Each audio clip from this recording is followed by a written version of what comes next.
హల్లెలూయా. దేవుని పరిశుద్ధ నామానికి స్తుతి కలుగును గాక. ప్రియులారా, దయచేసి అందరూ కూర్చుందాము.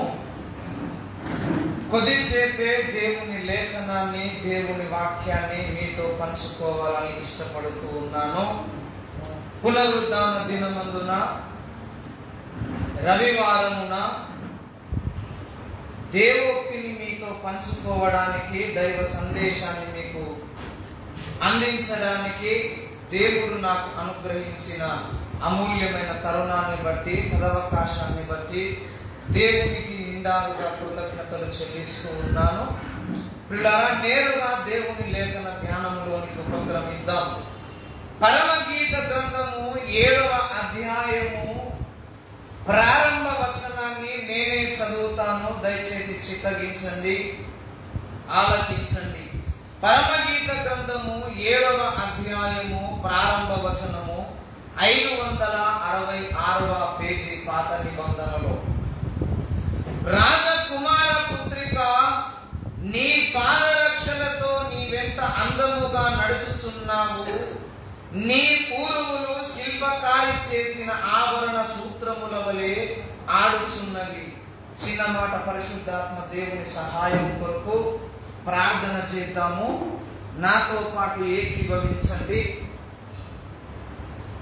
పరిశుద్ధుడా, ప్రేమానమ్మకమైన సహాయకుడా, నీతిమంతుడా, ఉన్నతుడా, సకల ఆశీర్వచనములకు కారణభూతుడమైన త్రియేక ప్రభువాని ఘనమైన ఉన్నత పరిశుద్ధ నామానికి లెక్కలేనని కృతజ్ఞతలు చెల్లిస్తూ ఉన్నా.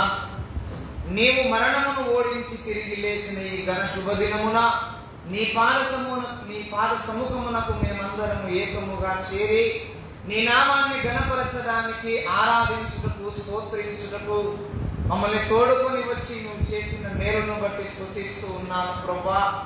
ఆరంభ ప్రార్థన మొదలుకొని ఈ గడియ కనుక నీ కాపుదల, నీ సన్నిధి, నీ ప్రసన్నత మా మీద ఉదయింపజేసి, ప్రకాశింపజేసి, నీ లేఖనము చెంతకు తోడుకొని వచ్చినందుకు మరి ఒకసారి నిండు కృతజ్ఞతా స్తోత్రాలు చెల్లిస్తూ ఉన్నాం. మా అందరి సకల దోషములను, అల్ప అగ్ర అపరాధములన్నిటినీ లెక్క చేయక, ఎంచక, పసిగట్టి చూడక వాటన్నిటిపైన నీ రుధిరపు దారులను ప్రోక్షించి పరిపూర్ణంగా కడిగి పావనపరచమని సన్నిధిలో ప్రార్థన చేస్తూ ఉన్నాం. నీ లేఖన పక్షంగా నిలుచున్న నీ దాసుడు, నీ బిడ్డలందరిలో, పరిశుద్ధులందరిలో అల్పుడు, అయోగ్యుడు, బలహీనుడు, చిన్నవాడు, నీ దాసుని దోషములు కూడా కొట్టివేసి రక్తములో కడిగి నీ పరలోక సింహాసన మధ్యము నుండి నీ తైలమును ప్రోక్షించి నా నోట నీ మాటల ఊటను ఉబికింపజేసి మమ్మల్ందరి ఆదరించమని, ఓదార్చమని, ఊరడించమని, బలపరచమని, ముందున్న శేష జీవిత కాలమంతా బ్రతుకుట ఎలాగో త్రోవ చూపించి మహిమ పొందమని, ఆయా వాక్య సందేశాన్ని అడ్డుకొని చూస్తున్న ప్రతి చీకటి ఆత్మలను, దుష్ట శక్తుల ప్రభావములను ఘనమైన యేసు పరిశుద్ధ నామమున బంధించి పారద్రోలుతూ ఉన్నాను. నీ నామమున సమకాలీన దైవ స్వరము విడుదలగును గాక. మేము విడుదల చేసుకుంటున్నాం. మమ్మల్ని చెక్కుటకు అవసరమైన, మలుచుటకు సమకాలీన దేవుని స్వరము మా హృదయములలోనికి ఇప్పుడే దిగివచ్చును గాక. విడుదల చేసి నీ నామానికి మహిమ తెచ్చుకున్నామని క్రీస్తు అనంత శక్తియుత నామమున ప్రార్థించి సుతంత్రించి వేడుకుంటున్నాం పరమ తండ్రి. దేవుని పరిశుద్ధ నామానికి మరి ఒకసారి స్తుతి కలుగును గాక. ప్రియులారా, దేవుని లేఖన ధ్యానములోనికి ఉపక్రమించకమునుపు చిన్న మాటను చెప్పి, చిన్న ఉపమానాన్ని చెప్పి నేను ముందుకు సాగిపోవడానికి ఇష్టపడుతూ ఉన్నాను.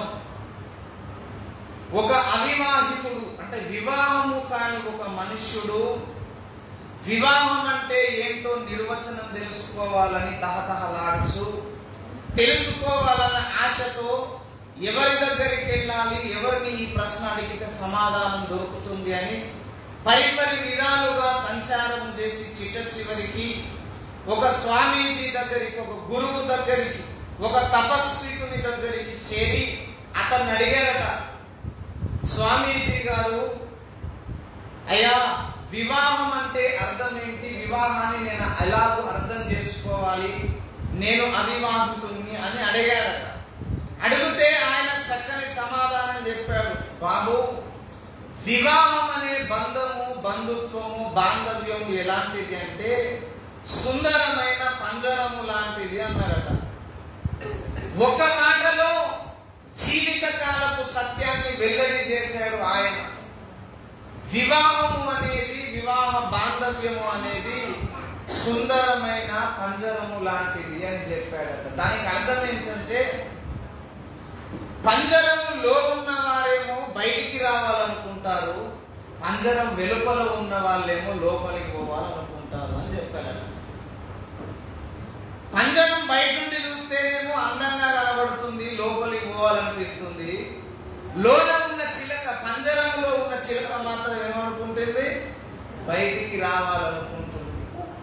వివాహానికి చక్కని సాదృశ్యము, చక్కని నిర్వచనం చెప్పాడు ఆయన. అది క్రీస్తు భక్తులమైన మనకు చక్కగా ఉపయోగపడుతుంది, అవసరమవుతుంది. అదే సత్యం మన జీవితంలో నెరవేరుతూ వస్తుంది అని చెప్తున్నాం. ఎలాగంటే, ఆ సుందరమైన పంజరమే క్రీస్తుతో మనము చేసుకున్న వివాహ నిబంధన. చూడండి ఒకసారి, పౌలు భక్తుడు అన్నాడు, ఫిలెమోనుకు రాసిన పత్రిక 1వ అధ్యాయము 10వ వచనములో ఈ మాటను పౌలు భక్తుడు తెలియజేశాడు మన కొరకు. ఫిలెమోను పత్రిక 1వ అధ్యాయము 9-10 వచనాలు కలిసి ఉన్నవి. 8, 9, 10. నేను 9వ వచనం చదువుతాను. వృద్ధులను ఇప్పుడు క్రీస్తు యేసు ఖైదునై ఉన్న పౌలను నేను ప్రేమను బట్టి వేడుకొనుట మరి మంచిదనుకొని. పౌలు ఒక పత్రిక రాశాడు ఫిలెమోనుకు. పత్రిక రాసి అందులో పరమ రహస్యాలు చెప్పలేదు, కానీ ఒక చక్కటి మాటను, జీవితానికి అవసరమైన ఒక సత్యాన్ని చెప్పాడు. నేను ఇప్పుడు క్రీస్తుకు ఖైదీనై ఉన్నాను. ఖైదీ అంటే ఎక్కడ ఉంటాడండి? పంజరంలో ఉంటాడు, గూట్లో ఉంటాడు, చెరసాలలో ఉంటాడు, కారాగారంలో ఉంటాడు, బంధింపబడి ఉంటాడు. క్రీస్తుకు నేను ఖైదీని అన్నాడు. పంజరంలో ఉన్నవాడు పౌలు. పౌలు భక్తులు ఒక్కడే కాదండి, చాలా మంది భక్తులు అనబడుతున్న వారందరూ పంజరములోనే ఉండాలి. తప్పదు. అయితే ఎందుకు పంజరంలో ఉండాలి అనే దాన్ని నేను వివరించి అంశంలోనికి నేను వెళ్ళిపోతాను. చూడండి, ఆ స్వామీజీ గారు ఒక చక్కని నిర్వచనం చెప్పాను. ఏంటది? వెలుపల ఉన్న వారేమో పంజరము లోనికి పోవాలని ఆశపడతారు, పంజరము లోన ఉన్న వారేమో బయటికి రావాలని ఆశపడతారు అన్నారు. ఈ ఆశపడుట అనేది దేవుని లేఖనాలలో కూడా మనకు భద్రము చేయబడింది. ఉదాహరణ చెప్తాను. యెషయా ప్రవచన గ్రంథము 60వ అధ్యాయములో, యెషయా ప్రవచన గ్రంథము 60వ అధ్యాయం 22వ వచనములో ఒక మాట ఉంది. వారిలో ఒంటరి అయిన వాడు 1000 మంది అగును, ఎన్నిక లేని వాడు బలమైన జనమగును. యెహోవానగు నేను తగిన కాలమున ఈ కార్యమును తలపెట్టుదును. ఇశ్రాయేలు జాతిని ఒక జనాంగంగా చేశాడు. ఆ జనాంగంలో నుండి ఒక ఆయనను ఒంటరిగా చేశాడు. ఈ ఒంటరి అయిన వాడిని మళ్ళీ ఏం చేశాడు? ఒక జనాంగం చేశాడు. పంజరంలోనికి లాగుతున్నాడు, పంజరంలో నుండి బయటికి తీసుకొని వస్తున్నాడు అని చెప్తున్నాడు. ఎందుకు ఇలా పని కట్టుకొని పంజరంలోనికి తేవడం ఎందుకు? కొంతకాలమైన తర్వాత పంజరం నుండి బయటికి తీసుకురావడం ఎందుకు అంటే, దేవుడు పంజరములో నేర్పే పాఠాలున్నవి, పంజరము వెలుపల దేవుడు నేర్పే పాఠాలున్నవి. వివాహ బంధములో ఒంటరిగా నేర్చుకునే పాఠాలున్నవి, సంఘముతో కలిసి నేర్చుకునే పాఠాలున్నవి. అందుకే చాలా మందిని క్రైస్తవులు అనబడుతున్న వారికి ప్రతి ఒక్కరికి అనుభవం ఉంటుంది.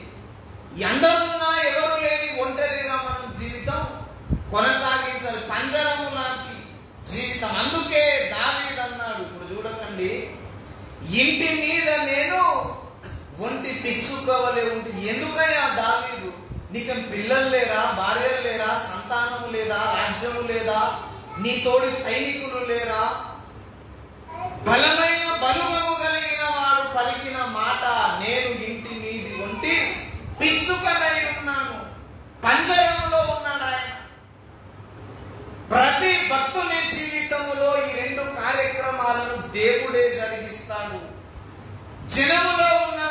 ఒంటరిగా లాక్కొని తీసుకొస్తాడు, ఒంటరిగా ఉన్నవాడిని మరలా జనములో కలుపుతాడు.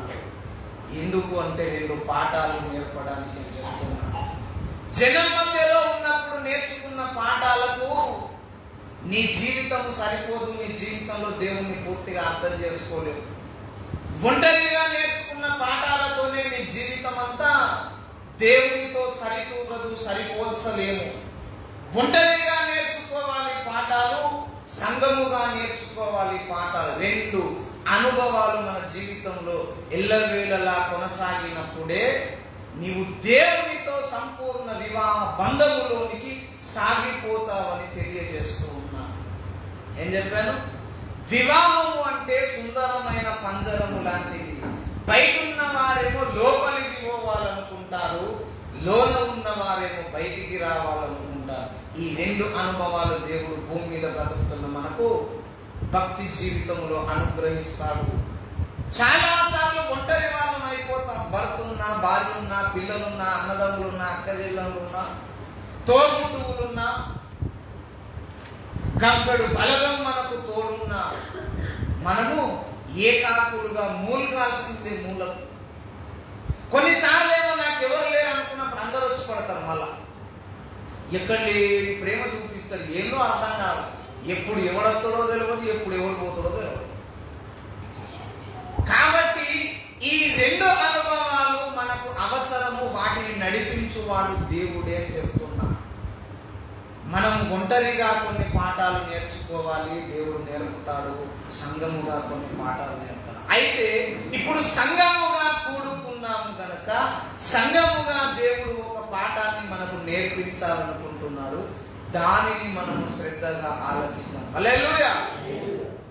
సుందరమైన పంజరములో ఉన్న ఒక ఒంటి పిచ్చుకను, పావురాన్ని లేక చిలుకను దేవుడు సంఘంలో కలిపాడు. ఈ సంఘములో కొన్ని పాఠాలను, పాఠ్యాంశములను మనము నేర్చుకోవాలి. నేర్చుకుంటేనే ఒంటరిగా ఉన్నప్పుడు మనం అధైర్యపడము.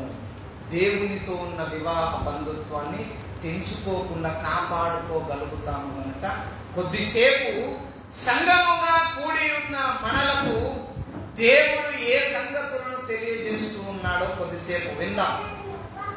చదువుకున్న మూలవాక్యంలో దేవుడు నడతను గురించి మాట్లాడుతూ ఉన్నాడు. నీవు అందముగా నడుచుచున్నావు అన్నాడు.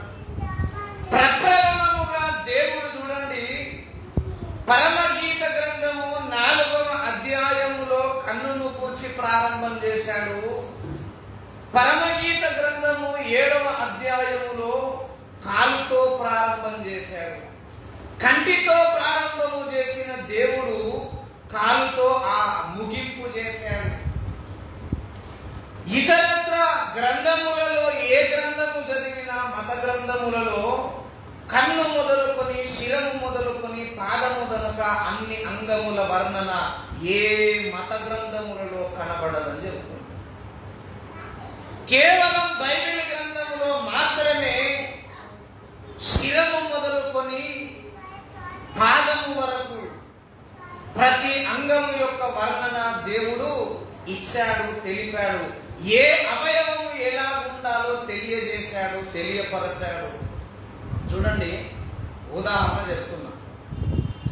దేవుడు తల్లి గర్భంలో మనం నిర్మించినప్పుడు అందరికి ముక్కు ఎదుటికి ఉంటుంది, కన్నుల క్రింద నోరు పైన ఉంటుంది. ఆ కాస్త నోరు సైడ్కి పెట్టాడు అనుకో, బాగుంటుందా? మాట్లాడగలమా? చూడగలమా? మన ముఖమే మనకు వికారంగా, వికృతంగా కనబడుతుంది. ఏ అవయవం ఎక్కడ ఉండాలో, ఏ అవయవం ఎంత మోతాజులో ఉండాలో దేవుడే తయారు చేసి మానవుణ్ణి సృష్టించాడు. ఎందుకలా సృష్టించాడు? కొద్ది కాలం అయితే అది నాశనం అయిపోయేదే కదా. అంటే ఆత్మీయ పురుషునికి అలాంటి అవయవాలు అలాగే అంతే మోతాజులో ఉండాలని దేవుడు తెలియజేస్తూ ఉన్నాడు. అందుకొరకు రాయించాడు. అయితే దేవుడు నడతను పరిశీలించుచున్నాడు అట. మన నడతను దేవుడు ఎల్లవేళలా పరిశీలన చేయించు ఉన్నాడు. ఒకసారి చూడండి, అపోస్తుల కార్యము 7వ అధ్యాయము 34వ వచనం చదవండి.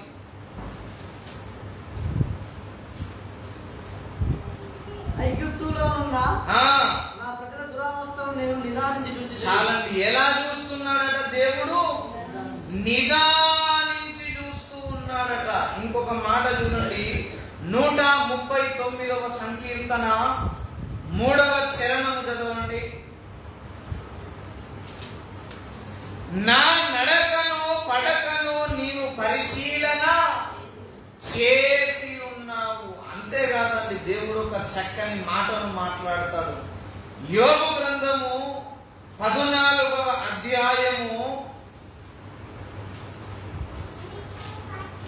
16వ వచనం. అయితే ఇప్పుడు నీవు నా అడుగు జాడలను లెక్క పెట్టుచున్నావు. దేవుడు మన నడతను ఏం చేస్తున్నాడండి? పరిశీలన చేయుచున్నాడు, నిదానించి చూచుచున్నాడు, వాటిని లెక్క కూడా రాసుకుంటున్నాడు అన్నమాట. మనం అంటాం భార్యాభర్తలు 7 అడుగులు కలిసి నడుస్తారు, జీవితకాలం అంతా కలిసి నడవాలని చెప్తాం. ఒక పెళ్ళి అప్పుడే ఒక మాట అంటే ఒక సాంప్రదాయం ప్రకారం 7 అడుగులు కలిసి నడిచినట్టు చూపిస్తాం. తర్వాత అంత ఎదురెదురే. భర్త అడుగు జాడల్లో భార్య కాలు పడుద్దా? పడదు. భార్య అడుగు జాడల్లో అప్పుడప్పుడు భర్త కాలు పడుతుంది. పడదే? పడదు. చెప్పరేంట. కానీ సంపూర్ణంగా భర్త అడుగు జాడల్లో భార్య అడుగులు పడవు, భార్య అడుగుల్లో భర్త అడుగులు నిలువవు. కానీ దేవుడు మన అడుగులను లెక్క పెడుతున్నాడట. నువ్వు ఎలా నడుస్తున్నావో దేవుడు లెక్క పెడుతున్నాడు, కనుక్కుంటున్నాడు. నువ్వు సంఘంలో ఎలా నడుస్తున్నావు, కుటుంబంలో ఎలా నడుస్తున్నావు, సమాజంలో ఎలా నడుస్తూ ఉన్నావు, దేవుడు రాసుకుంటున్నాడు, భద్రపరుచుకుంటున్నాడు. రేపు నీ అడుగుల లెక్క నీకు చెప్తాడు దేవుడు. మనమే గిత్తరపోతాం. గిన్ని మాట్లాడిన ప్రాబ్లం ఇంత అడ్డగా నేనే నడిచిందా? డౌటే. నువ్వు కరెక్ట్ రాసినావా? కెమెరాలు కరెక్ట్ పనిచేసినాయి అంటావా అని మనకు డౌట్ వస్తుంది. పిల్లల మన నడకను దేవుడు అనునిత్యము పరిశీలన చేస్తూ ఉన్నాడు. ఇంకొక మాట అన్నాడు, అందముగా నడుచుచున్నావు అన్నాడు. అంటే కొందరు అందముగా నడవట్లేదని అర్థం, కొందరు వికృతంగా నడుస్తున్నారని అర్థం, కొందరు వికారంగా నడుస్తున్నారని అర్థం. ఎవరైనా మనం ఎటకాలం చేయట్లో నెంబర్ 1. అవునా కాదు? నేను నెంబర్ 1 ఒప్పుకుంటున్నాను. మనిషిని వెటకాలం చేయట్లో మనం నెంబర్ 1. ఎవడన్నా మనకు నచ్చలేదు అనుకో, మన నడకను ఫస్ట్ ఏమంటాం? చూడరా మన నడకదు అసలు గట్లే నడిసే. కొంతమంది చేతులు ఊపకుండా నడవరు, కొందరు చేతులు ఊపి నడుస్తారు, కొందరు మొత్తం చేతులు ఊగకుండానే నడుస్తారు, కొందరు నడిస్తే మొత్తం బాడీ పార్ట్స్ అన్ని ఊగిపోవాల్సిందే. పడతడా అన్నట్టు అనిపిస్తుంది మనం. అవునా? కొందరు నడితే సీమ కూడా చచ్చిపోదు. మా అయ్యగారు ఉంటాడు, నడుస్తాడు మెల్లగా, సీమ కూడా హాని చేయదు. అదే మనం నడిచినాం అనుకో, దబ్బడ సౌండ్ అంతా కింద ఏమన్నా చచ్చిపోతుంది.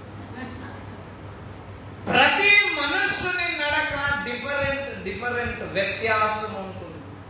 దేవుడు అంటున్నాడు, నీ నడక అందముగా ఉన్నది, వర్ణిస్తున్నాడు, మెచ్చుకుంటున్నాడు. ఆ గుంపులో మనం అందరం ఉండాలనుకుంటున్నాడండి దేవుడు.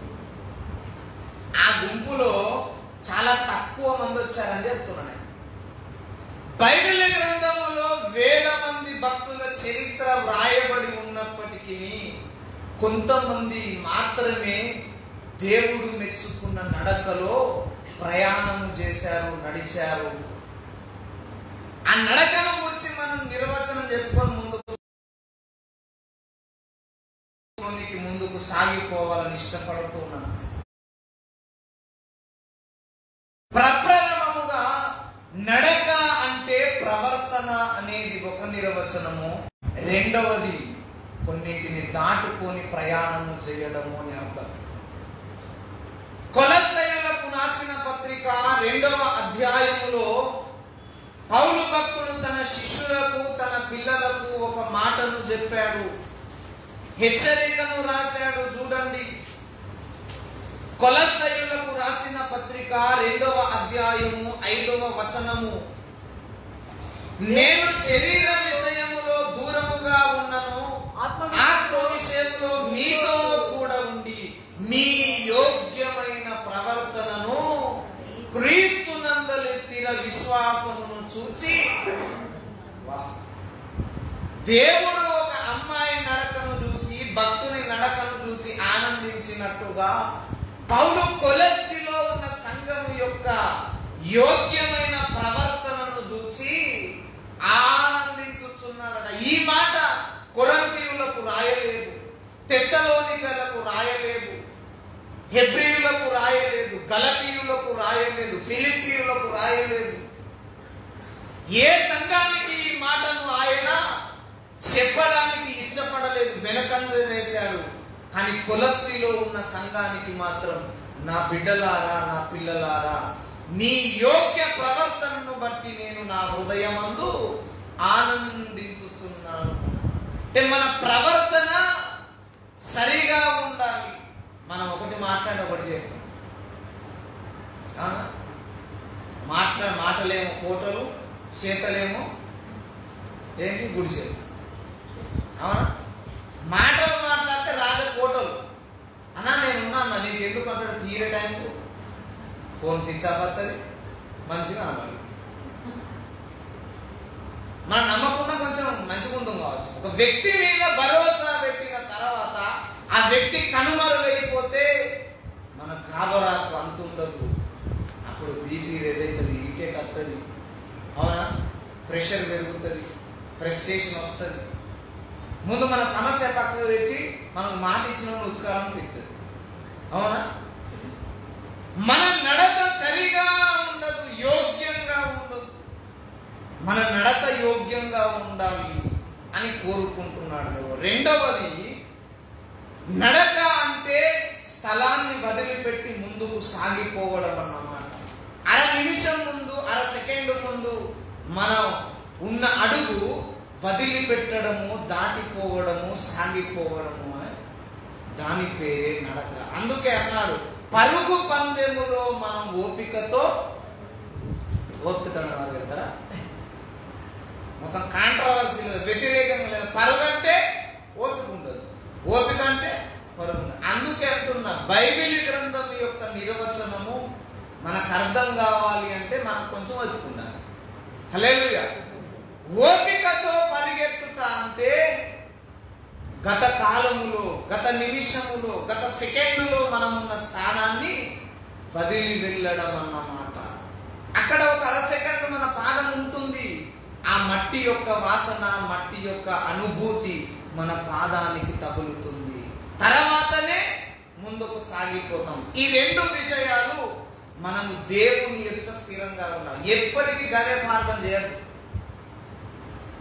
మన రక్షణ పొందినప్పుడు గదే ప్రార్థన, 10 ఏళ్ల తర్వాత గదే ప్రార్థన, ప్రారంభము వివాహం చేసుకున్నప్పుడు గదే ప్రార్థన, 4 పోరాళ్ళ కన్న తర్వాత కూడా గదే ప్రార్థన. ఆ పోరాళ్ళు ఏం చేసుకుంటే మనం నేర్పుతాం. మన నడక మారాలి. మనం నడుస్తున్న ప్రాంతం మారుతూ మారుతూ ముందుకు సాగిపోవాలి. అది నడక. అయితే ఇది అందంగా ఉండాలి అంటున్నాడు దేవుడు. ఒక ఆయన మాత్రమే అట్లా అందంగా ఉన్నాడని దేవుడు సాక్ష్యం ఇస్తున్నాడని చూడండి. మొదటి రాజుల గ్రంథము 3వ అధ్యాయము 4వ వచనం చదవండి. మరియు నీ తండ్రి అయిన దావీదు నా మార్గములలో నడిచి నా కట్టడలను నేను నియమించిన ధర్మమంతటిని గైకొన్నట్లుగా నీవు నడచి. ఏమన్నాడు అక్కడ? నీవు నడిచి. అంటే దావీదు నడిచాడు, మిగతా భక్తులు నడవలేదు. నడవని భక్తుల గురించి కూడా చెప్తాడు. అది మనకు అప్రస్తుతం, ఎందుకంటే సమయం లేదు కనుక. మొదటి రాజుల గ్రంథం 14వ అధ్యాయం మీకు పోయినాక చదవండి. అక్కడ యెరోబాము అనే రాజును గురించి దేవుడు మాట్లాడుతూ అంటాడు, నా కుమారుడు, నా సేవకుడు, నా రాయబారి అయిన దావీదు నడిచినట్టు నీవు నాకు అనుకూలంగా నడవకపోతేవి. నీ నడక బాగులేదు. అక్కడ దేవుడు జస్టిఫై చేస్తాడు, తీర్పు తీర్చేస్తాడు. దేవుని ఎదుట మనము అందముగా నడవాలి, వంకర్ టింకర్ నడవద్దు. ఇప్పుడు ఈ రోజుల్లో అంటే ఎవరు చూడట్లేదు, కానీ నాకు మా అమ్మమ్మ, మా నాన్నమ్మ, వృద్ధులు నాకు ఒక వరం. అంటే ఒక్కోసారి కోపం కూడా వస్తుంది, వరం కూడా. ఎందుకంటే పాతకాలములో పెళ్లి చూపు చూసేటప్పుడు అమ్మాయిని కానీ అబ్బాయిని కానీ నడిపించి చూసుకోవాలి. కాలు అటో ఇటో పడ్డదనుకో ఆ సంబంధం కాన్సర్. ఎంత కట్నం ఇచ్చినా, ఎంత మంచి సంబంధమైనా అది ఇప్పుడు ఎవరు చూస్తాను నడక చూడ. పెళ్లి చేసుకొని ఇంట్లోకి వచ్చేదాకా తెలియదు అమ్మాయిని నడక అబ్బాయిని నడక. ఇక అప్పుడు మొత్తుకుంటే ప్రయోజనం. అప్పుడు మనం ఎంత కేకలేసినా ప్రయోజనం లేదు. ఒకప్పుడు ఉన్న సాంప్రదాయాన్ని దేవుడు తన వివాహములో పెట్టాడని చెప్తున్నా. అందుకే పాతకాలంలో పెద్దలు పెట్టిన ఏ సాంప్రదాయాన్నైనా సింపుల్గా తీసేయద్దు. దాన్ని కొంత పరిశోధన చేయాలి, పరిశీలన చేయాలి. మనకు అవసరమా? అవసరం లేదు. దాన్ని అంగీకరించవచ్చా?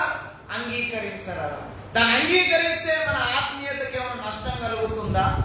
కొద్దిసేపు ఆలోచన చేయాలి. ముస్లింకి ఏం తెలుసు అనుకోదు. చూడండి, ఒకప్పుడు వారు చూసిన ఆ సూచన దేవుడు గ్రంథములో భద్రము చేశాడని చెప్తున్నా. భూమి మీద నువ్వు అందంగా నడిస్తే నీ నడక నచ్చిందనుకో, నేను చేసుకుంటాడు ఆయన. నడక నచ్చకపోతే ఇడాకులు ఇస్తాడు. నడక దేవునికి నచ్చాలి, నీ ప్రవర్తన నచ్చాలి. నీవు ఉన్న చోటునే జీవిత కాలం అంతా ఉండదు, ముందుకు సాగిపోవాలి, నడవాలి. ఈ రోజున్న ప్రాంతము, ఈ రోజున్న అనుభవము రేపు నీకు ఉండదు, కొత్తగా ఉండాలి. నీ బ్రతుకు నీకు రోజు కొత్తగా అనిపించాలి. అది ఆనందమైన, సంతోషమైన, బాధైన, దుఃఖమైన, వెదగైన, ఏదైనా నీకు నూతనంగా అనిపించాలి, నూతనంగా నీవు అనుభవించాలి. అది దేవునికి నచ్చే నడక. ఈ రెండు విషయాలు నీలో అందంగా కనబడాలి అంటే ఒక పని చేయాలి. ఇప్పుడు చదవండి మూలవాక్యం మళ్ళా. పరమగీత గ్రంథము 7వ అధ్యాయము ప్రారంభ వచనం.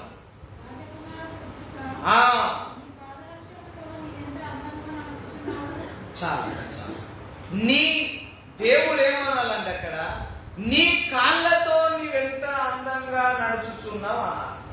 అవునా? మనమైతే ఏం రాస్తామన్నా? నీ పాదములతో ఎంత అందముగా నడుచుచున్నావు అనాలి. కానీ దేవుడు ఏమన్నాడు? పాద రక్షలతో అందముగా నడుచుచున్నావు. చూడండి, బైబిల్ గ్రంథమే కాదు, అన్ని మత గ్రంథాలలో ఈ పాదరక్షల ప్రాముఖ్యత ఉంది. చూడండి, తెలుగులో సామెత ఉంది, చిత్తం శివుని మీద, భక్తి చెప్పుల మీద. ఎక్కడైనా భక్తి చెప్పుల మీద ఉందా? నేను చెప్పు. అసలు ఆ సామెత ఎందుకు పుట్టుకొచ్చింది? గుళ్ళే పోయేవాడు చెప్పులైనా షూస్ అయినా ఏమైనా అవతల పడేసిపోతాడు. దేవుడు ముఖ్యం కదా. ఎన్నో మైళ్ళు ప్రయాణం చేసి దేవుని దగ్గరికి వచ్చాడు. ఇప్పుడు అంటే మనం అతి తక్కువ సమయంలో దేవ దర్శనాన్ని పొందుతున్నాం. గుళ్ళైనా, మందిరాలైనా, పుణ్యక్షేత్రాలైనా రిజర్వేషన్ చేసుకొని హాయిగా పోయి వస్తున్నాం. కానీ పాతకాలంలో కొన్ని వందల మైళ్ళు ఖాళీ నడకన ప్రయాణం చేయాలి, ఎడ్ల బండితో ప్రయాణం చేయాలి, జంతువుల మీద ఎక్కి ప్రయాణం చేయాలి. అంత దూరం ప్రయాణం చేసి మన భక్తి దేని మీద ఉన్నదట? ఎందుకు అంటున్నాను నేను? చెప్పులకు ప్రాముఖ్యత ఉంది. ఇంకో మాట చెప్తా. దశరథుని కుమారులు 3 ఉన్నారు.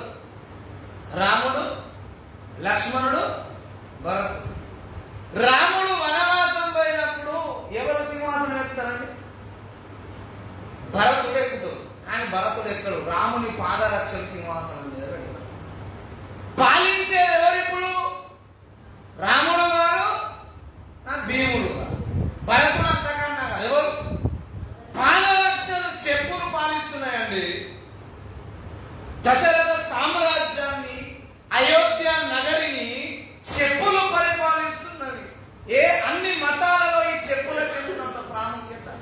బైబిల్లో కూడా మార్కు సువార్త మొదటి అధ్యాయము, మార్కు సువార్త మొదటి అధ్యాయము ఒకసారి చూడండి, 7వ వచనం. మరియు అతడు నాకంటే శక్తిమంతుడొకడు నా వెనుక వచ్చుచున్నాడు, నేను వంగి ఆయన చెప్పుల వారును విప్పుటకు నేను పాత్రుడు. ఇక్కడనేమో చెప్పులు విప్పడానికి యోగ్యునిగా అన్నాడు, మత్తయి సువార్తలనేమో చెప్పులను మోయుటకు నేను పాత్రుడను గాను అంటాడు. చూడండి, మత్తయి సువార్త 3వ అధ్యాయం 11వ వచనం. మానవ మనస్సు నిమిత్తము నేను నీళ్ళల్లో మీకు బాప్తిస్మం ఇచ్చుచున్నాను, అయితే నా వెనుక వచ్చుచున్నవాడు నాకంటే శక్తిమంతుడు, ఆయన చెప్పులు మోయుటకైనను నేను. ఆది కాండం నుంచి మీరు చెప్పుల గురించి రాస్తుందిగా, మొత్తం చరిత్ర అంతా చెప్పుల చుట్టూ తిరుగుతారని చెప్తుంది. ఇప్పుడు ఫస్ట్ మోషేకు దేవుడు దర్శనం ఇచ్చింది, ఏమన్నాడు? ఎందుకా బాధ?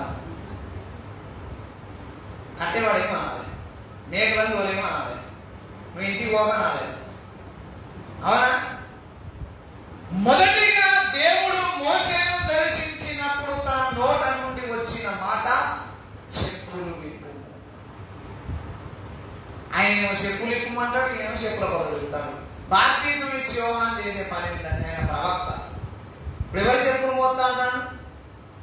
చెప్పులు ఎందుకు? ఏ ప్రభునే మోయరాదు అంటే నీ నడకకు అందము రావాలి, అందంగాను నడవాలంటే పాదరక్షలు నీవు తొడుక్కోవాలని చెప్తున్నా. దేవుడిచ్చే చెప్పులున్నవి అవి ఇక్కడ దొరకాయి. మళ్ళా దేవుని సన్నిధిలోనే ఆ పాదరక్షలు దొరుకుతాయి.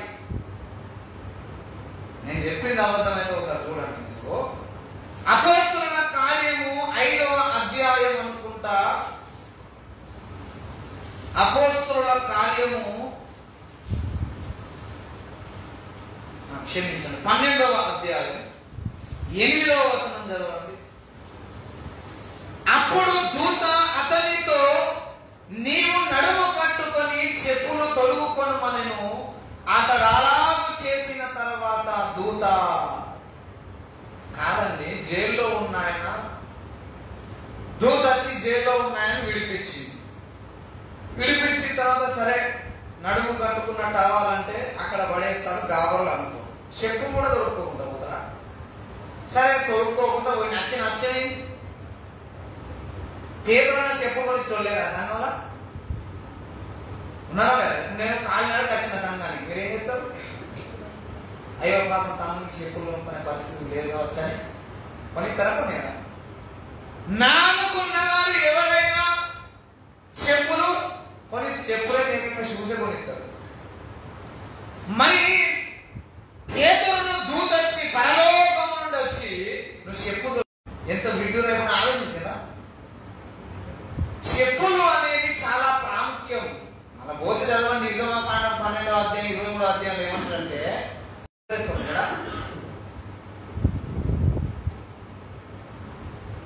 చెప్పులు తొడుక్కొని పాదరక్షలు కట్టుకొని భోజనము చేయాలంటే అదో కట్టడం వల్ల ఆజ్ఞ మీరవుతుంది. ఆ ఆజ్ఞ ఎవడైనా చెప్పేసుకోవడం బస్తాను తినడం అనుకో, అది నేరం. దేవుడు మనకు అనుగ్రహించే పాదరక్షలు ఉన్నవి, అవి అక్షయమైనవి. అవి ఎలాంటి సుగుణము కలిగినవో తెలుసా? ద్వితీయోపదేశ కాండము 29వ అధ్యాయము, ద్వితీయోపదేశ కాండము 29వ అధ్యాయములో దేవుడిచ్చే చెప్పులకున్న ఒక గుణాన్ని, ఒక మహిమను దేవుడు అక్కడ తెలియజేశాడు. ఇశ్రాయేలీయులకు అవి ఇచ్చాడు కూడా దేవుడు. 29:5వ వచనం. మీరు మీ దేవుడైన యెహోవాను మీరు తెలుసుకున్నట్లు 40 సంవత్సరములు నేను మిమ్మల్ని అరణ్యములో నడిపించింది. మీ బట్టలు మీ ఒంటి మీద పాతగిలిపోలేదు, మీ చెప్పులు మీ కాళ్ళను పాతగిలిపో ఇట్లుంటే మంచిది కదా. మనం కొనుక్కున్న బట్టలు పాత కాకుంటే సంపాదన వేసుకోవడానికి ఏం పని చేస్తున్నాం కదా మస్తు. మన సంపాదన ఏం కొరకు? అసలు సమాజంలో ఒక సామెత ఉంది, కూటి కొరకు బతుకుతాను. ఎవరైనా కూటి కొరకు బతుకుతున్నాడు నాకు చెప్పాడు. మనకు అన్నానికి అయ్యే ఖర్చు ఎంత, భోజనానికి అయ్యే ఖర్చు ఎంత, బయట మనకు అయ్యే ఖర్చు ఎంత చెప్పాను. పేరేమో అన్నం, పాపం అన్నంకు నోరే ఉంటే ఆమె చేస్తాను. అరే సన్నాసి, నువ్వు నాకు పెట్టే ఖర్చేమో నీ సంపాదన 10 పైసలు, మిగతా అంతా బంధువులకు, బట్టలకు, చెప్పులకు, సెంట్లకు, సుగంధ ద్రవ్యాలకు, పోగులకు, అవునా, అన్నీ మన ఆభరణాలకు, మన అలంకరణకే ఎక్కువ ఖర్చు అవుతుంది. ఇట్లా దేవుడు మనకు ఒక చీర కొనుక్కుంటే జీవితకాలం ఉండేటటువంటి ఎంత మంచిగా, ఒక ప్యాంట్ షర్ట్, ఒక డ్రెస్ కొనుక్కుంటే అది ఎప్పటికీ పాతగిరకుండా ఎప్పటికి వేసినప్పుడల్లా కొత్తగా కావాలి, ఎంత మంచిగా.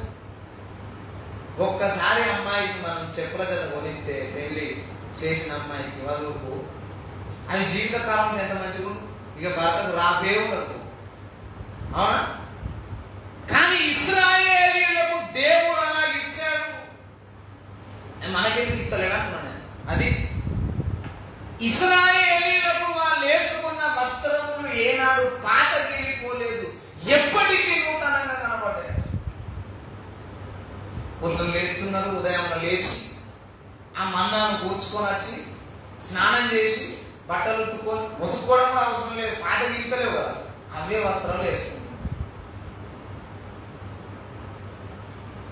దేవుడు గురించిన చెప్పులను వేసుకుంటే వాళ్ళ జీవిత కాలం ఏదాకా అట్లే ఉన్నాయి. ఇంకో విచిత్రం చెప్పండి, ఆ బట్టలు మనిషి పెరుగుతున్నా కొద్దీ పెరుగుతున్నాయి. ఇప్పుడు నా కొడుకు ఉన్నాడు, చిన్నవాడు, యేసయ్య వానికి బట్టలు ఇచ్చింది, వాడు పెరుగుతున్నాడు. 7, 8, 9, 10, 25 సంవత్సరాలు వచ్చినాయి. ఆ బట్టలు ఏమవుతున్నాయి, ఆ వస్తువులు, ఆ దుస్తువులు పెరుగుతున్నాయి అన్నమాట. ఇప్పుడు మనకు కొంచెం సైజు తక్కువైందనుకో, కాలుకు 20 శాతం పెరుగుతుంది.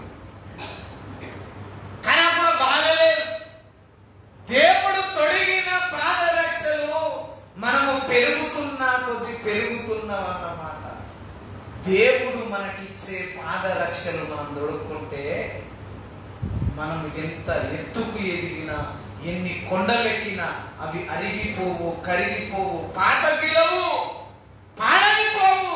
నీ నడక దేవుని ఎదుట, సమాజం ఎదుట అందంగా కనబడుతుంది. నిన్ను మెచ్చి పెళ్లి చేసుకుంటాడని చెప్తున్న దేవుడు. చాలా మట్టుకు సంఘములో అందముగా నడిచేవారు లేరు, ఎందుకంటే పాదరక్షలు దొరుకుతలేదు. అది దేవుని దగ్గర ఉన్నాయి, అది తీసుకోవాలనే ఓరేపు కొండకు పోవాలి. ఓరేపు కొండకు మోసే పోవడానికి 40 సంవత్సరాలు పట్టిందండి. నేను చెప్తున్నాను, అదే ఓరేపు చుట్టూ తిరిగిండు, కానీ ఆ ప్రాంతానికి పోయి దేవుడు దర్శనం ఇవ్వడానికి 40 సంవత్సరాలు పట్టింది. ఆ 40 సంవత్సరాలు కూడా దేవుడు చిక్కుమనే దాకా మనం దొరికలేదు.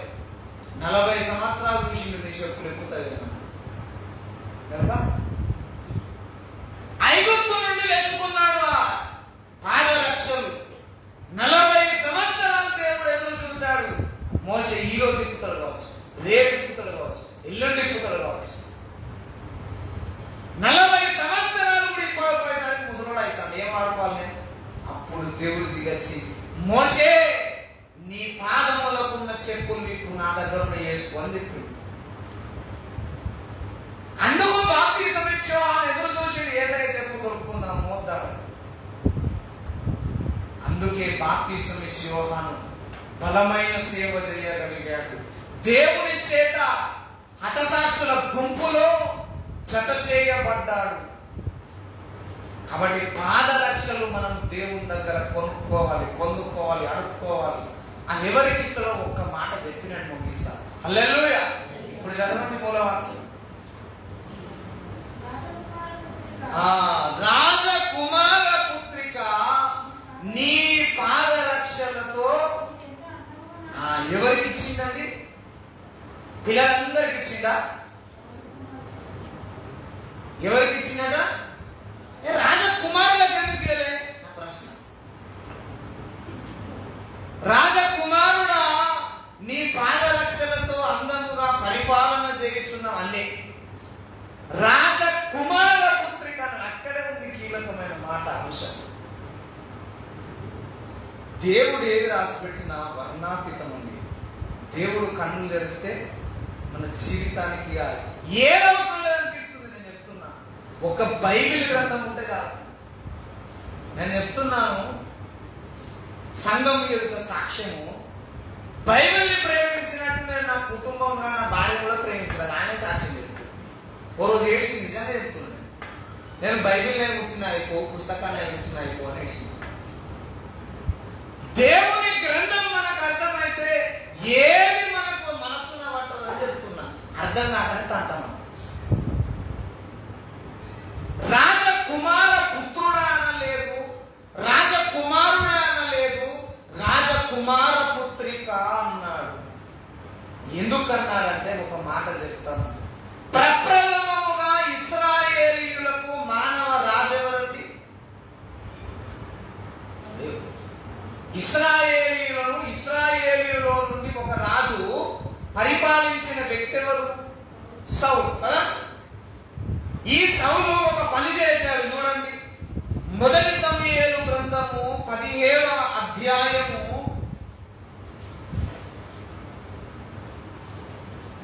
25వ వచనం.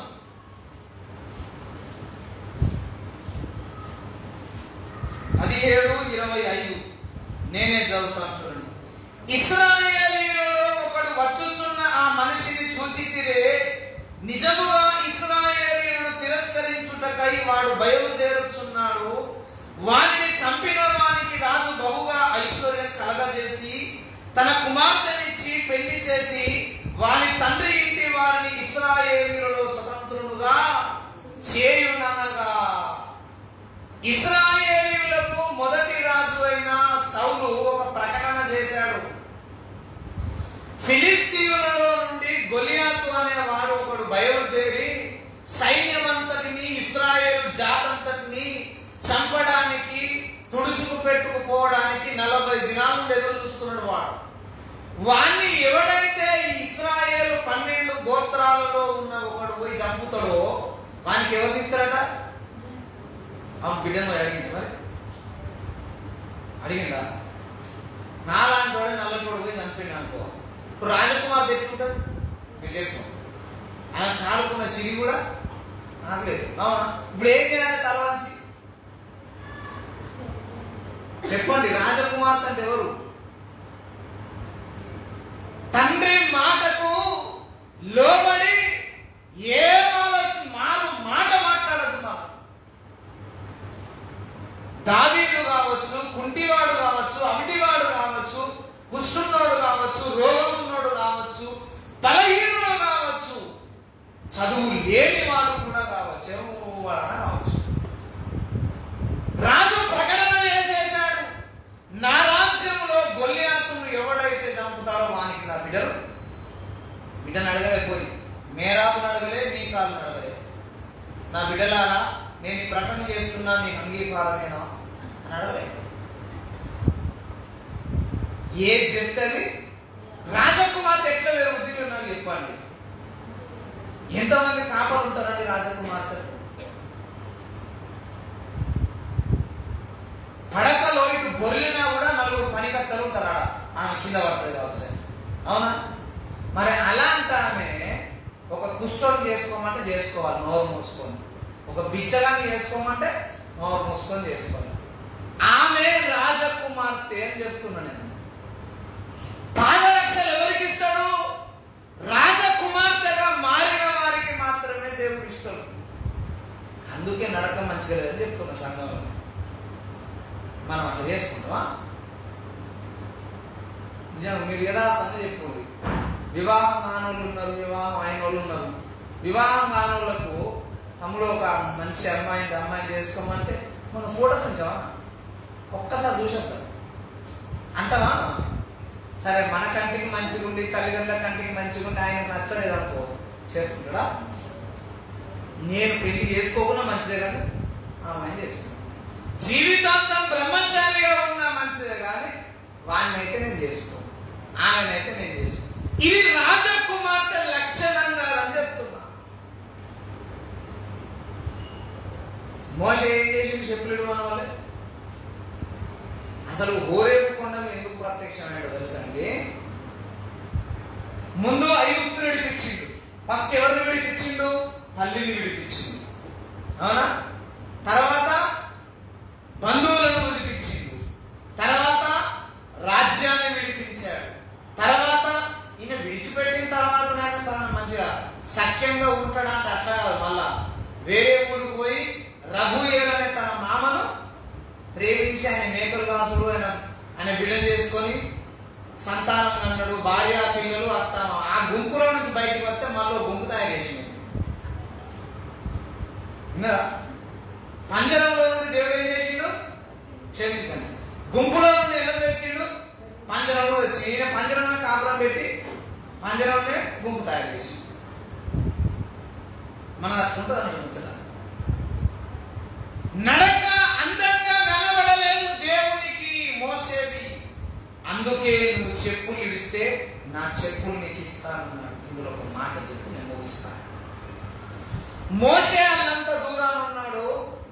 అది ఎక్కడి ప్రాంతం అండి? అరణ్యము, కొండ ప్రాంతం. మంచిగా ఉంటుందా? ముళ్ళు ఉంటవి, రాళ్ళు ఉంటవి, రప్పలు ఉంటవి, చీరుకుపోతవి, గాయాలైతే. అక్కడ చెప్పులు ఇప్పిన తర్వాత అక్కడనే దేవుడు ఇయ్యాలి చెప్పులు. ఎక్కడికి రమ్మన్నాడు? నా దగ్గరికి రమ్మన్నాడు. చెప్పులు విడిచిన తర్వాత ఆయన నడుస్తూ ఉన్నప్పుడు ఏమైతే దేవుని దగ్గరికి వచ్చేవారు? రక్తము కారుతుంది, గాయాల పాలవుతారు, నడవడానికి ఓపిక లేనంత దెబ్బలు జరుగుతాయి కాలికి. అయినా దేవుని దగ్గరికి వచ్చాడని చెప్తున్నాను. పంజరములోనికి దేవుడు పిలుచుకుంటున్న ఒక భక్తుని పరిస్థితి ఎట్లుంటుందంటే, చెప్పులు వదిలిపెట్టి రాళ్ల మధ్య నడిచి పరిగెత్తినట్టుంటుంది. గాయాల పాలైపోతాం, అవమానాల పాలైపోతాం. నడవాలి దేవుని దగ్గరికి, నడవడానికి ఓపిక ఉండదు. కాలు తీసి కాలేద్దామంటే ఒక ముళ్ళు వచ్చింది అనుకో మనకు, మనం ఏడుంటాం ఆమె కూర్చుంటాం. మన చుట్టూ ఉన్న మన దగ్గరికి రావాలి, అవునా? ముందు పెట్టేవాళ్ళని వెనక్కి రావాలి, వెనకొచ్చేటోళ్ళని మన దగ్గర ఆగాలి. ఇక మనం ఆ ముళ్ళు తీసేదాకా ఓపెన్ పక్కకు ఓనియం మనం పో. ఎప్పుడు అన్నస్తాయి మనకు చెప్పులుగా రా, మనం పోయేదాకా ఆ చెప్పులు రావు. పాదరక్షలు దేవుడు మనకి ఇవ్వాలంటే మనకున్న పాదరక్షలను, మానవ సంబంధిత పాదరక్షలను వదిలి దేవుని దగ్గరికి పోతే దేవుడు మనకి ఇస్తాడు. అందుకే మొట్టమొదటి మాట చెప్పాను, మన మనస్సులో మనకు నచ్చిన ఇష్టాలు, అభిష్టాలు, ప్రేమలు, మమకారాలు, బంధుత్వాలు అన్నింటినీ తప్పుకోవాలి. అందుకే అబ్రహాం ఏం పిలిచారండి? అబ్రహామా, నీ బంధువుల యొద్ద నుండి, నీ తండ్రి యొద్ద నుండి పిలిచిందా లేదా? ఎందుకు విడిచిపెట్టాలి వాళ్ళని చెప్పండి? వాళ్ళు ఉంటే పని కాదా? నీకున్న చెప్పులు పనికిరావు బాబు, ఒకనాటికి విరిగిపోతే అని. నువ్వు నాతో ఎక్కువ కాలం నడవలేవు ఆ చెప్పులు ఉంటే. ఈ బంధుత్వాలు ఉన్న నీ ఇష్టము అనే నీ చిత్తము నీతో నివసించిన దేవునితో నీవు కలిసి నడవలేవు. దేవునికి చెప్పులు ఇయ్యలేరని చెప్తున్నా. అప్పుడు నీ నడక అందంగా ఉండదు. భూమి మీద అందంగా నీ నడక లేకపోతే దేవుడు నిన్ను పరలోకం తీసుకుపోడు, చేసుకోడు వివాహం. దేవుడు నిన్ను వివాహం చేసుకోవాలంటే ఆయన ముందు కొంత దూరం నడవాలి, నడిచి చూపించాలని. నడక వంకర టింకర్ ఉండద్దు, అడ్డంటే ఉండద్దు, ఇయ్యాలన్నమాట రేపు వచ్చినట్టు ఉండద్దు. కొంతమంది ఇయ్యాల కొడితే రేపు పెడతారు, అట్లుండద్దు. దేవుని ఎదుట నీ నడక అందముగా, సౌందర్యముగా ఉండాలంటే నీకు కాళ్ళు సరిపోవు అని చెప్తున్నాను. దేవుడిచ్చే పాదరక్షలు కావాలి, చెప్పులు కావాలి. అవి ఎవరికి ఇస్తాడు దేవుడు అంటే, నీవు భౌతికంగా తొడుక్కున్న చెప్పులను వదిలిపెట్టాలి. అందులో ప్రాముఖ్యమైనది నా ఇష్టం.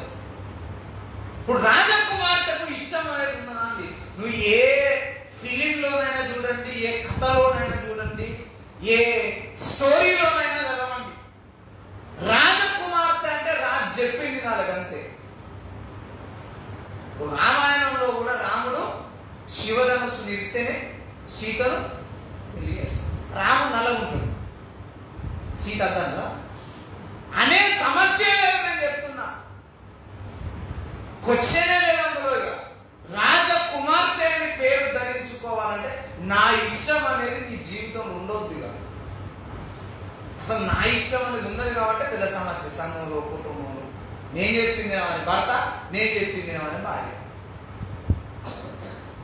నేను లాస్ట్కి ఏమైంది? అగ్గిపుల్ల వెలుగుతుంది, ఇల్లంతా అలా పెడుతుంది. లాస్ట్ చూస్తే ఏమి ఉంటుంది? ఊరిని. ఎందుకు సంఘమంతా రాజకుమార్తెను కాలేకపోతున్నారు? దేవుడు రెడీగా ఉన్నాడు అని చెప్పుల షాప్ పెట్టుకొని. అలా నేను చెప్పింది. దేవుడు చాలా పెద్ద వ్యాపారస్తులు అండి, అన్ని దొరుకుతాయి అన్నమాట. ఇప్పుడు మనం షాపింగ్ మాపోతాం, అన్ని తిరిగాం. ఇన్ని రోజులు మనం అన్ని తిరిగేది, ఈ షాపుకు, ఆ షాపుకు, బట్టల షాపు, దుస్తుల షాపు, జ్యువెలరీ, చెప్పుల షాప్, అన్ని తిరిగేది. ఇప్పుడు అన్ని ఒకటే చోట దొరుకుతాను, అవునా? అలాగే యేసయ్య ఒక పెద్ద షాపింగ్ మాల్ పెట్టుకొని ఉన్నాడు. అందులో మన అందరికీ చెప్పు దొరకదనే ముచ్చట లేదు, అందరికీ దొరుకుతాయి. ఆ పాదరక్షలను దొరుకుకోవాలంటే రాజకుమార్తెలు కావాలి, రాజకుమార్తెలు కావాలి. నో మాస్క్ నో ఎంట్రీ అని దాన్ని గోడ ఎక్కడ, మాస్క్ పెట్టుకోకపోతే లోపల రాణిస్తారా? అలాగే నువ్వు రాజకుమార్తెలు కాకపోతే నీకు చెప్పుల షాప్ నో ఎంట్రీ. నీకు కావాల్సిన పాదరక్షలు దొరకాలి అంటే నీ మనస్సును నువ్వు చంపుకోవాలి, నీ ఇష్టాన్ని నువ్వు చంపుకోవాలని చెప్తున్నాను.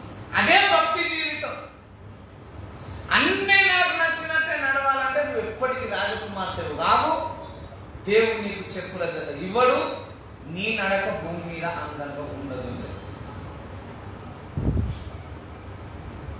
నీవు భూమి మీద దేవుని ఎదుట అందంగా నడవాల్సిన అవసరం ఉన్నది. ఒక్క మాట చూపించి నేను ముగిస్తానండి, సమయం చాలా గడిచిపోయింది కాబట్టి ఒకటే మాట చూపించి నేను ముగిస్తాను.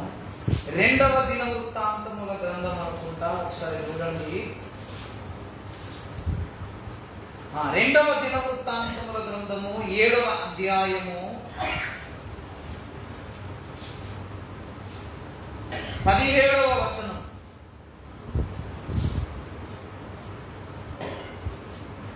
తండ్రి అయిన దావీదు నడిచినట్లుగా నీవును నాకు అనుకూల వర్తనులవై నడిచి నేను నీకు ఆజ్ఞాపించిన దాని అంతటి ప్రకారం చేసి కట్టడలో నా న్యాయ విధులను అనుసరించిన ఎడల ఇశ్రాయేలీయులను ఏలుటకు స్వసంతతి వాడు ఒకడు నీకుండకపోవడని నేను నీ తండ్రి అయిన దావీదుతో చేసి ఉన్న నిబంధనను బట్టి నేను నీ రాజ్య సింహాసనమును స్థిరపరచుదును. దావీదుకు చాలా మంది కుమారులు, అందులో సొలొమోను మాత్రమే దేవుడు ఎన్నిక చేసుకున్నాడు, బత్షెబా యొక్క కుమారుడు.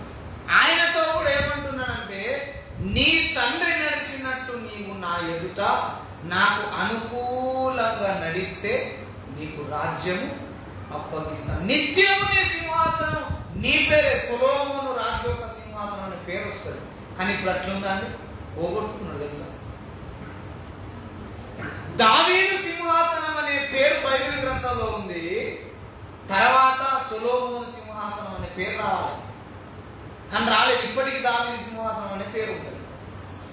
ఒకవేళ సొలొమోను తండ్రి నడిచినట్టు అందంగా నడిస్తే దేవుని ఎదుట యేసయ్య ఏం చెప్పేవాడు తెలుసా?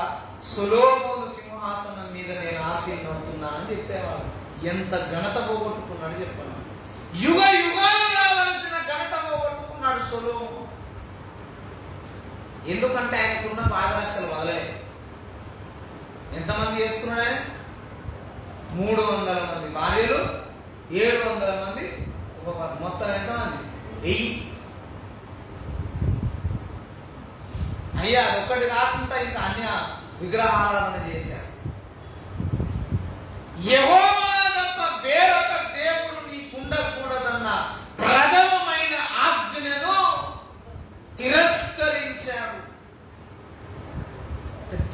ఇచ్చిన ఏ చెప్పులను ఆయన వేసుకోలేదు. ఆయన వేసుకున్న చెప్పులని ఆయన వేసుకొని తిరిగి జీవితకాలం. అందుకే అవి సింహాసనం ఎక్కలేదు అని నేను చెప్తున్నా.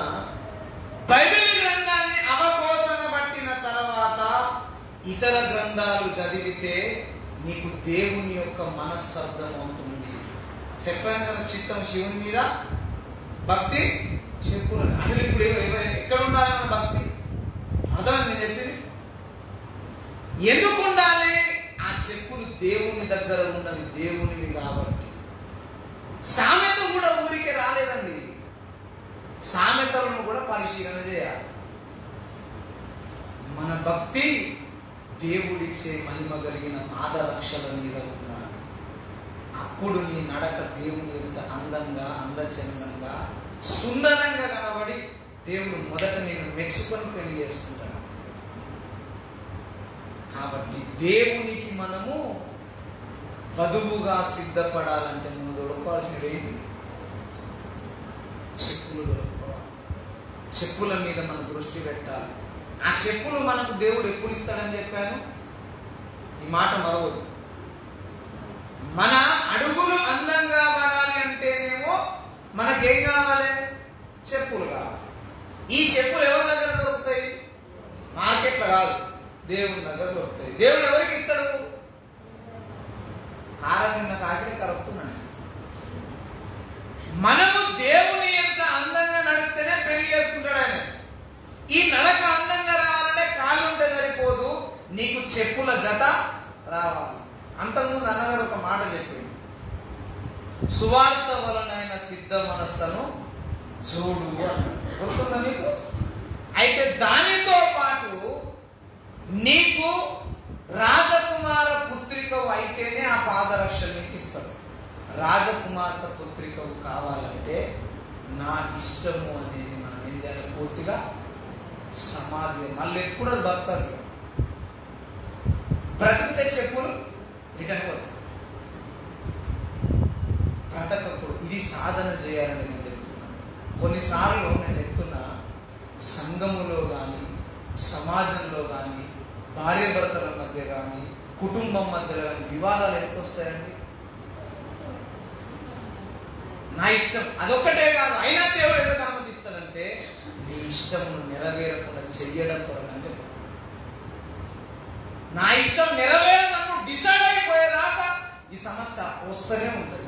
అందుకే అన్నాడు పౌలు, మీలో భిన్నాభిప్రాయములు ఉండక తప్పవు మానదన్నాడు. ఎందుకు? దేవుడు ఉన్నాడు భిన్నాభిప్రాయం కదా. ఇప్పుడు భార్య భర్తల మధ్య సేవకుడు వచ్చి నిలబడ్డాడు. ఇప్పుడు ఇద్దరు అరుస్తారా? కొంచెం మెల్లమే. అయ్యగారు పోయినాక నీ సంగతి చెప్తాను ఏమనుకుంటుంది? అయ్యగారు పోయినాక నీ సంగతి చెప్తాను ఆయన అనుకుంటాడు. కానీ అయ్యగారు ఉన్నప్పుడు మెల్లమే చెప్తాడు. అట్లా కాదు. కోపాన్ని ఏం చేస్తారు? అనుసుకుంటారు. ఇష్టాన్ని ఏం చేస్తారు? ఒకటి పుచ్చుకోవాలనిపిస్తుంది, కానీ అన్నుండే పాడే పుచ్చుకో. మనస్సును ఏం చేస్తున్నాం? స్వాధీనం చేసుకొని మన ఇష్టాన్ని చంపుకుంటున్నాం. అలాగే నీ మనస్సును, నీ ఇష్టాన్ని చంపుకోవడమే భక్తి అని చెప్తుంది. అందుకే మన జీవితంలో ఎన్నో సమస్యలు వస్తాయి. భర్త మాటినడు, భార్య మాటినది, పిల్లలు మాటినడు, చక్కగా చదువుకున్న ఉద్యోగం రాదు, ఉద్యోగం చేసినా డబ్బులు చక్కగా రావు, సంఘం అంతా చక్కగా ఉండదు. ఎన్నో సమస్యలు మనకి ఎందుకు వస్తాయంటే నా ఇష్టం అనేది నెరవేరకూడదు, నా ఇష్టం అనేది దేవునికి ఇష్టం లేదు. నిన్ను నన్ను దేవుడు రాజకుమార పుత్రికలుగా చేసుకోవడం కొరకే ఆయన ఎదురు చూస్తున్నాడు. ఈ సమస్యలను మనం వస్తున్నాయి. నేను మొదట ఏం చెప్పాను? లోనున్న వాళ్ళు పంజరంలో పోవాలనుకుంటారు, పంజరం ఉన్న వాళ్ళు బయటికి రావాలి. సేమ్ చరిత్ర నడుస్తుంది. అందుకే బయట ఉన్న గుంపులో ఉన్నవాడిని ఒంటరిగా చేస్తాడు, ఒంటరిగా ఉన్నవాడిని దేవుడు గుంపుగా మారుస్తాడు. ఒక్క మాట చివరిగా చదివించి ఈ సందేశానికి న్యాయం చేసి ముగిస్తాను పిల్లారా. యెషయా ప్రవచన గ్రంథము 51వ అధ్యాయం అనుకుంటా 2వ వచనం చదవండి. 51:2. మిమ్మును కనిన శారాను ఆలోచించుడి. అతడు ఒంటరి అయి ఉండగా నేను అతన్ని పిలిచితిని, అతనిని ఆశీర్వదించి అతనిని పెక్కుమంది అతను చేసితిని. చూడండి, మొదట అబ్రహాము 12వ అధ్యాయం 11వ అధ్యాయంలో మనకు కనబడతాడు కదా. అక్కడ అబ్రహాము ఒంటరిగా ఉన్నాడా, కుటుంబంతో ఉన్నాడా? నేను తెలుగు చెప్పేది అర్థమవుతుందా? మీరు సమాధానం చెప్పకపోతే నేను ఇంకా లేట్ అవుతుంది. అబ్రహాము కథ ఆదికాండం 11:12లో కుటుంబంతో ఉన్నాడా, ఒంటరిగా ఉన్నాడా? కుటుంబంతో ఉన్నాడు. కుటుంబంలో నుండి దేవుడు బయటికి పిలిచింది కదా. మరి ఇక్కడ ఏమన్నాడు 51 చదువు తెలుగు కదా.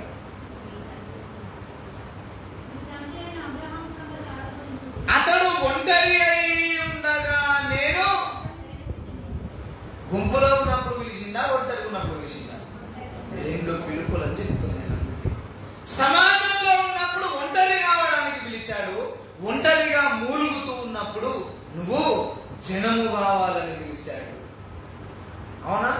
ఇదే దేవునితో వివాహ సంబంధం అని చెప్తున్నాడు.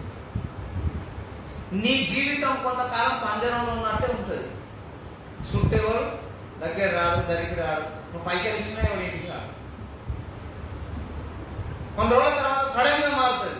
నువ్వు ఇవ్వకపోయినా అత్తరు, పచ్చి నీళ్ళు ఇవ్వకపోయినా అత్తరు. ఇది దేవుడు చేస్తూ ఉన్న వివాహ బంధుత్వంలోని ప్రక్రియ అని చెప్తున్నా.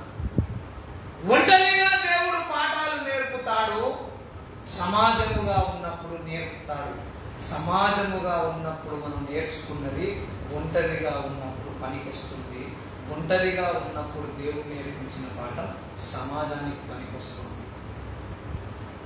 ఇలా పనికొచ్చిన ప్రక్రియనే నువ్వు దేవుని ఎదుట అందంగా నడుపుతుంది, నిలబెడుతుంది. నీ నడక అందంగా దేవునికి కనబడుతుంది.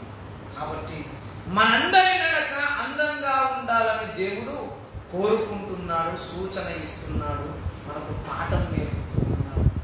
ఈ రోజు నుండి మనం ఏమని ప్రార్థన చేయాలి? నా నడక నీ దృష్టికి అందంగా కనబడులాగున చెప్పుము ప్రభువా. నీ పాదరక్షలు నాకు కావాలి. ఆ చెప్పులు కొనుక్కునే చోటు నాకు అనుగ్రహించండి. ఆ చెప్పులను నేను ధరించుకోవడానికి నా ఇష్టము అనే దాన్ని నేను చంపుకోవడం నేర్పించండి అని ప్రార్థన చేయాలి. కానీ అంత సులభం కాదు. 4 పైసలు ఉంటే 4 జతల చెప్పులు కొనుక్కుంటాం, కానీ దేవుని దగ్గర 1 జత కొనుక్కోవడం కష్టం. ఒప్పుకుంటాను. నేను ముందే చెప్పాను, రాజకుమార్తె రంగరంగ వైభవంగా పెరుగుతుంది. ఒక బిచ్చగాని చేసుకోమని చేసుకోవాలి, నోరు మూసుకోవాలి. మనం చేసుకుంటాం అట్లా. మనం చాలా ఏళ్ళ నుండి ప్రార్థన చేస్తాం, నాకు ఉద్యోగం కావాలి కావాలి కావాలి కావాలి. నువ్వు ఉద్యోగం చేయకుండా అన్నాను వింటావా? నీకు ప్రార్థన చేస్తే నా మొదటి తప్పు. వింటావా? మంచి భర్త కొరకు ప్రార్థన చేసి చేసి చేసి లేకపోతే దొరికినా ఏమంటా? నేను నాకు మొదటి నుంచి డౌటే, ప్రార్థన చేస్తాను కానీ నా ప్రార్థన దేవుడు నేను చెప్తున్నా, నీకు అడిగింది నీకు దొరకక, నీకు అనుకోంది నీకు దొరికింది అనుకో, నిన్ను రాజకుమార్తెగా చేస్తున్నాడని అర్థం చేసుకోవాలి. కుంగిపోవద్దు. నా జీవితంలో నేను అనుకున్న ఏం జరగలేదు, నేను చెప్తున్నా, నిజంగా యథార్థంగా చెప్తున్నా, ఏం జరగలేదు అనుకున్నది. సేవ కూడా నేను అనుకున్నట్టు జరుగుతుంది. నా జీవితంలో ఏది అనుకున్నట్టు జరగలేదు. కానీ నేను నిజంగా చెప్పగలను, దేవుని ఎదుట అడుగులు సుందరంగా కనబడుతున్నాయి నేను చెప్పగలను. కాబట్టి మనం దేవుని ఎదుట అందంగా నడవాలంటే పాదరక్షలు కొనుక్కోవాలి. ఆ పాదరక్షల కొరకు మన మనస్సును మనం చంపుకోవాలి. ప్రభువా, నా ఇష్టం కాదు, నీ ఇష్టమే నెరవేరాలి. నా ఇష్టాన్ని ఎల్లవేళలా చంపే ప్రభువా మనం ప్రార్థన చేసుకుందాం. దేవుడు అలాగని మన పాదరక్షలు అనుగ్రహించి రాజకుమార పుత్రికగా చేసి మన నడక ఆయన దృష్టికి అందముగా తయారు చేసి ఆయనతో యుగ యుగాలు ఉండే వివాహ బంధుత్వానికి చేర్చుకోనుగాక. చిన్న మాట ప్రార్థన చేద్దాం. పిల్లలందరూ ఏకీభవించండి. ఎవరు మౌనంగా ఉండొద్దు, అందరం ప్రార్థన చేయాలి. యేసయ్యా పరిశుద్ధుడా, ప్రేమ నమ్మకమైన దేవ కుమారుడా, నీకు స్తోత్రాలు, వందనాలు, కృతజ్ఞతలు. దేవా, ఇన్ని దినాలు నీ సన్నిధిలో మేము అందంగా నడవలేకపోయామయ్యా. యోగ్యమైన ప్రవర్తన లేకుండా మేము నడిచాము తండ్రి. మా జీవితాలను ఒక్కసారి క్షమించవా ప్రభువా. నీ యొద్ద ఏమేమో అడుక్కున్నాము కానీ అవసరమైన పాదరక్షణ అడుక్కోలేదు ప్రభువా. భక్తులందరి దృష్టి పాదరక్షణ మీదనే ఉంది, భక్తులందరి మనస్సు పాదరక్షణ మీదనే ఉంది. కానీ మా జీవితమేమో పాదరక్షణ మాటే వినలేదు, పాదరక్షణ కొరకు మేము ఏనాడు కనిపెట్టలేదు ప్రభువా. మా జీవితాన్ని క్షమించండి. కాళ్ళకు చెప్పులు లేక, పాదములకు పాదరక్షణ లేక ఇన్ని సంవత్సరాలు వ్యర్థంగా నడిచాం ప్రభువా. మా నడక నీకు ఆయాసాన్ని పుట్టించింది, మా నడక నీకు వికారాన్ని పుట్టించింది, మా నడక నీకు ప్రభువా గాయము చేసింది ప్రభువా. క్షమించండి. ఇన్ని దినాలకు మమ్మల్ని ప్రేమించి పాదరక్షణ నా దగ్గర ఉన్నవి, మీరు కొనుక్కొనుడి, మీరు తీసుకొనుడి, మీరు పొందుకొనుడి అని చెప్పిన నీ దివ్య సందేశం కొరకు వందనాలు దేవా. మాలో ఏ ఒక్కరము పాదరక్షణ లేకుండా నడవడానికి వీలు లేదు ప్రభువా. నీకు స్తోత్రాలు. ఇదిగో మమ్మల్ని రాజకుమార పుత్రిగా తయారు చేయండి, రాజకుమార పుత్రిగా మమ్మల్ని సిద్ధపరచండి ప్రభువా. మా బ్రతుకులో మా ఇష్టం కాదు, మా జీవితంలో మా చిత్తం కాదు, మా జీవితంలో నీ చిత్తమే నెరవేరును కాక. నచ్చినా నచ్చకపోయినా, ఇష్టమున్నా ఇష్టము లేకపోయినా నీ నడకను మేము అంగీకరించే కృపను దయచేయండి ప్రభువా. నీ చిత్తాన్ని నెరవేర్చే మనస్సు మాకు ఇవ్వండి దేవా. నీకు వందనాలు. నీ ఇష్టాన్ని, నీ మనస్సును మేము చదవలేకపోయాము, తెలుసుకోలేకపోయాము. గడిచిన కాలం అంతా మా మనస్సునే మేము అయ్యా నెరవేర్చుకుంటూ వచ్చాము. మనసుకు నచ్చిన దాన్ని చేసామయ్యా.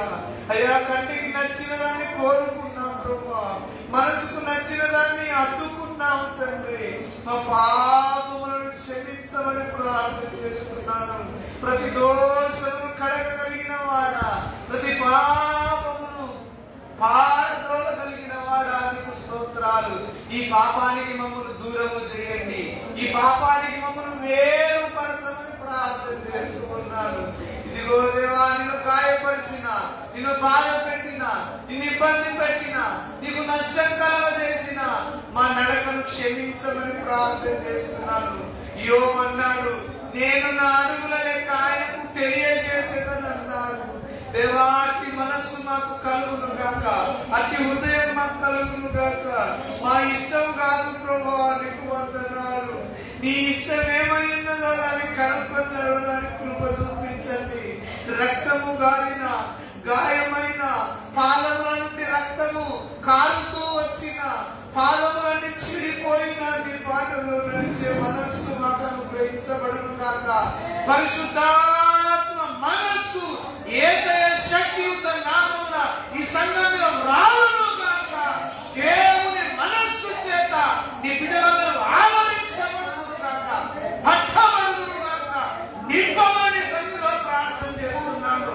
నీ బలమైన మనస్సు, నీ హృదయము అందరి శిరముల మీద రాలును గాక. దేవాని మనస్సు నాకు దూరము కాకుండును గాక, నీ హృదయం మాకు దూరము కాకుండును గాక. నీ మనస్సును అనుసరించి నీకు అనుకూల భర్తనుడైన దావీదును పోలి నడుచుకొందుము గాక. గాయమైన, నొప్పి అయిన, బాధ అయిన, నష్టపోవాల్సి వచ్చిన, అవమానాలు ఎదురైనా నీ బాటలో మేము ప్రయాణం చేస్తుము గాక. అలాగున్న చేయి పట్టి నడిపించమని ప్రార్థన చేస్తున్నాను. ఇది మొదలుకొని అందముగా నడిచే అయ్యా పాదరక్షణ మాకు ధరింపజేయండి దేవా. నీకు స్తోత్రాలు. ఏ ఒక్కరం నీ యొక్క ఇక మీద వికారంగా నడవకుందుము గాక, వికృతంగా నడవకుందుము గాక, పాదరక్షణ లేక నడవకుందుము గాక. మా సొంత పాదరక్షణను విడిచే కృప దయచేయండి దేవా. వాటిని విడవాలంటే బలం అవసరం దేవా. ఆ బలమును మాకు దయచేయమని ప్రార్థన చేసుకుంటున్నాను. ప్రభువులకు ప్రభువా, నీకు వందనాలు. మా లోకము చెప్పుల వారును విప్పుటకు మాకు శక్తిని కుమ్మరించమని ప్రార్థన చేస్తున్నాను. నీ చెప్పులను మాకు ధరింపజేసినందుకు నిండు కృతజ్ఞతలు ప్రభువా. నీ యొక్క పాదరక్షణ మాకు ధరింపజేసినందుకు వందనాలు తండ్రి. ఇదిగో మేమందరం నీ నామంలో రాజకుమార పుత్రికలుగా మార్చబడుదుము గాక, రాజకుమార పుత్రికలుగా కనబరచబడుదుము గాక, తీర్చిదిద్దబడుదుము గాక. ఏ ఒక్కరు కూడా రాజకుమార్తె వెలుపల లేకుండా రాజకుమార్తె సంఘములో అందరము కలగలిసి ఉండుము గాక. అంటే మనస్సుని బిడ్డలందరి మీద అల్లాడిపోదేమని ప్రార్థన చేస్తున్నాను. దేవా, నీవు చేసిన దివ్య సందేశం కొరకు వందనాలు. మంచి ప్రభువా, ఉపదేశంను బట్టి నిండు కృతజ్ఞతలు చేయాలి. మేలు కలగజేసే ఉపదేశం కొరకు నిండు కృతజ్ఞతలు. నిన్న ప్రతి వాక్యం యేసయ్యా నీకు స్తోత్రం. మా హృదయపు లోతుల్లో నీరు కట్టి ఫలింపజేయండి. క్రిందికి వేరు తన్ని బలముగా పైకి ఎదిగి అనేక జంతువులకు పక్షులకు నివాస యోగ్యమైన వృక్షముగా ఆ విత్తనాన్ని మార్చి ఆశీర్వదించమని ప్రార్థన చేస్తున్నాను. కృప చూపి మహిమ పొందమని వేడుకుంటూ, చేసిన మేలు కొరకై, ఉపకారం కొరకై, ఇచ్చిన సందేశం కొరకై, ఫలింపు కొరకై నిండు కృతజ్ఞతలు చెల్లిస్తూ యేసు ఘనమైన పరిశుద్ధ నామమున స్వతంత్రించి వేడుకుంటూ ఉన్నాను పరమ తండ్రి.